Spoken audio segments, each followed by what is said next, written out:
Welcome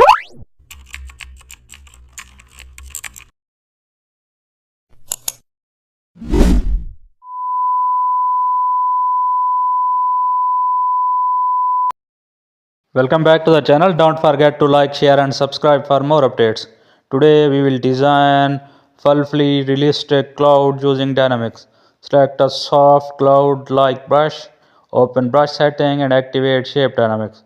And also add size jitter for random clouds form, reduce angle jitter for round edges and add slight roundness jitter for soft shapes.